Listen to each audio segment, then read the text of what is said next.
Bonjour, bonsoir, ça dépend de l'ère à laquelle vous nous recevez. En ce net moment sur KN Vision Télévision, votre chaîne d'échange des idées et de responsables.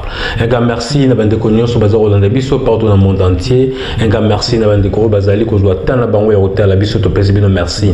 Na pesi merci mingi na papa Moïse va en Espagne, na pesi merci mingi na papa Nabiso Damia Ziwa, na pesi merci mingi na papa pardon Kakuji, na Bandeko Union so papa Nabiso Timothée na Suède, na pesibino merci mingi bantu qu'on doit participer. Que demande le peuple? Magazine Nabiso Otobi Gosala Sika, tous na posa congolais ayeba koloba. Na bandelango chaque fois qu'on a beaucoup parlé, toujours senga mingi, mais il y a comme côté ezali kosalema. Et nous osons croire que 2022 eza nemoko ezo mema biso na bonne espérance, donc que 2023 tout kozala na espoir, il y a quelque chose, il y a bien. Alors que demande le peuple? Dans la poste congolais à l'oba, congolais a souffert et peut continuer toujours à souffrir. Alors toujours senga chaque jour, toujours senga gouvernement, les politiciens, c'est comme si maintenant ils ont bouché. Personne n'a répondre à la population à Zaliko-Senga.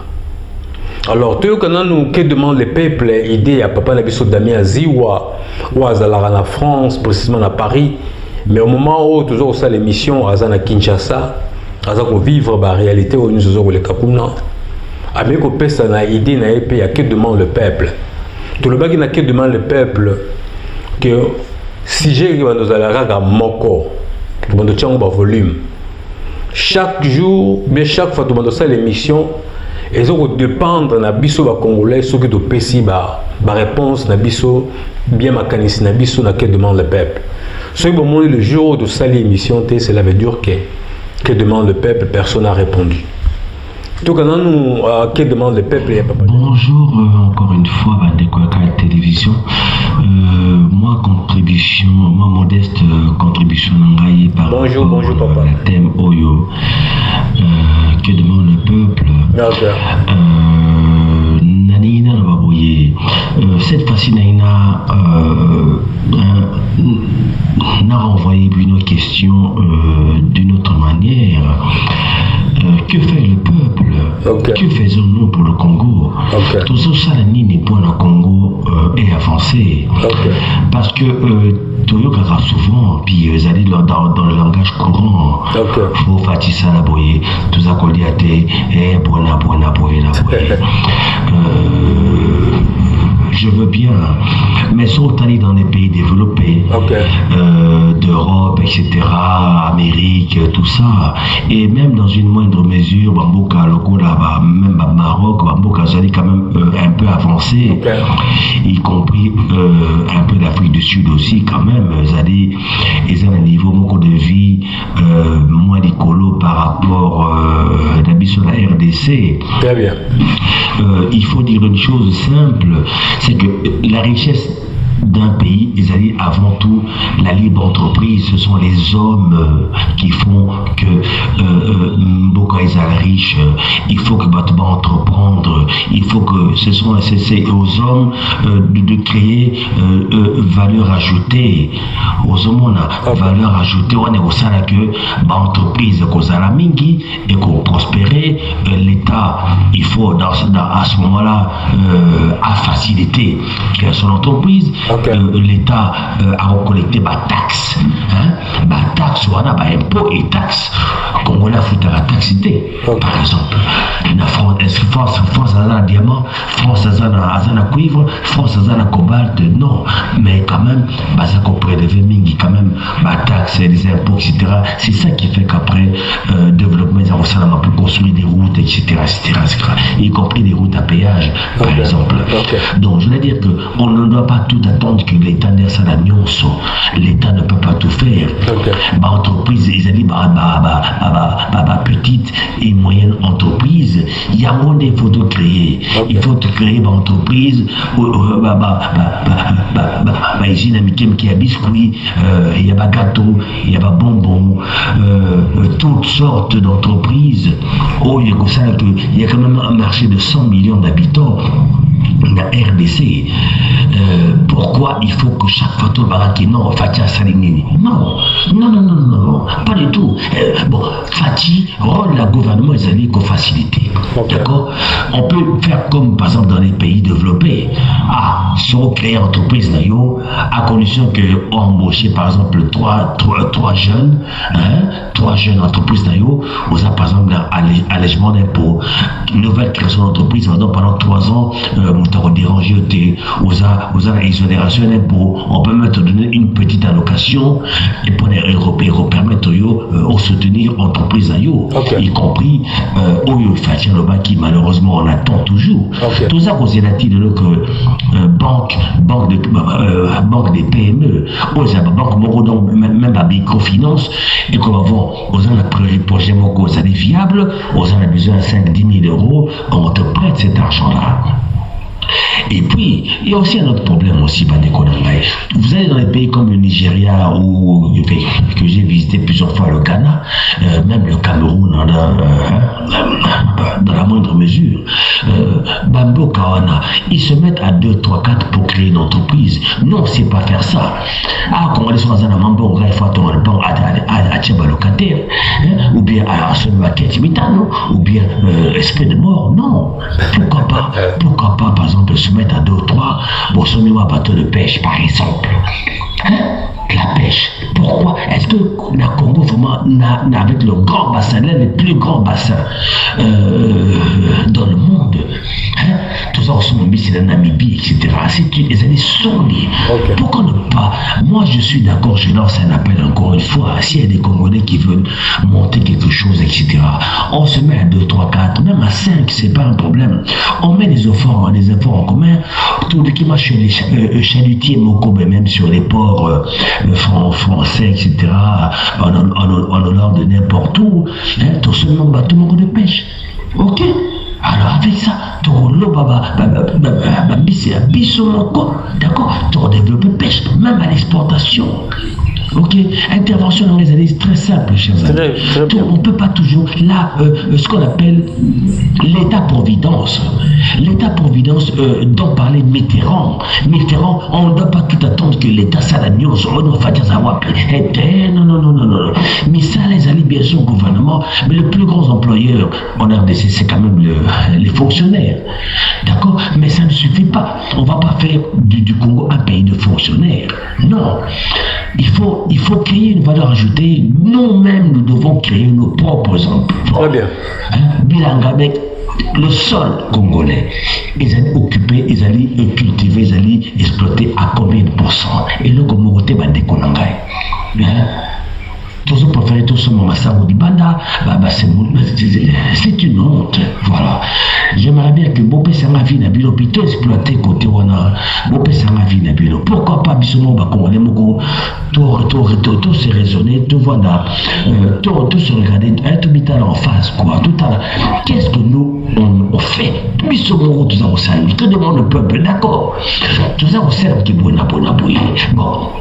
L'État doit créer des routes, mais pourquoi pas aussi une entreprise privée chercher des financements pour créer des autoroutes à péage, des autoroutes privées. Autoroute en France, en Belgique, etc. Souvent c'est des autoroutes privées. Et ça, entreprise privée, et tu dis, Manzela, tu péage, au ligo, les Canadiens, bon, foutez ma taxe, foutez ma taxe aux autoroutes. Et sur ces autoroutes-là, vous trouvez des services, station-service, c'est ça, on crée toute une structure autour de ça. C'est juste une réflexion, excusez, je peux peut-être blesser certaines personnes, mais voilà, de temps en temps il faut en parler. Merci. Un grand merci, Papa Damien Aziwa, Nakishasa, bon séjour dans Nakishasa. En tout cas, Papa Damien, vous avez vraiment très bien parlé. Parce qu'il y a des gens, le Congo, ils ont libéré. Est-ce que le Congo même ils ont libéré, les soi-disant, ils ont libéré? Est-ce que Mboka va développer dans un moment instantanément ce qui est libéré? En tout cas, l'idée de Papa Damien Aziwa qui demande le peuple. Et puis, bisous à peuple de Zorosani pour Namboka, Toyambi Yango. Un grand merci. Toyoka, que demande le peuple à Papa Nabiso Moïse Vangou en Espagne, ce qui est à Lobinin. mbote ebele basalam ebele na kombo ya Esika Nzambe. Toujours ndeko Moïse na Espagne topesa mwa makanisi moke. Très bien. Tozali le 1er janvier 1914. Ok. Ti tokomi na fin décembre 1918. Ok. Guerre mondiale ezalaki makasi na mokili, bato bakufaki ebele. Malgré ça, ville ya Strasbourg ezalaka ville ya Ballemans. Ok. Ba français babotolaka ville wana entre 1914 et 1918. Ekomaki na drapeau ya France. Balema bakufaka ebele mpona kodéfendre territoire na bango. Très bien. Baviolaka basi ebele na Allemagne, basalaka badega ebele na Allemagne. Kanda wana balema baya komema mo na 1940 au 1945. Bayaka mpe na Strasbourg baviolaka française bakata bango bamitu baboma babotolaka ville ya Strasbourg batiango drapeau ya Allemagne. Très bien. C'est-à-dire récupérer territoire na bango, mais bato bakufaka ebele na zone wana pour la récupération wana. Ok. Alors après usine moko pe ya charbon ezalaka na Strasbourg wana, ba français bazali condamné ya kozwa production wana. C'est-à-dire, après avoir reçu la justice à Nuremberg, ba condamnaka Allemagne, ba botoli sous entre ville wana, ba kabula kamona bandi côté allemand, côté français, mais peut-être la canyon celui pareil à allemand.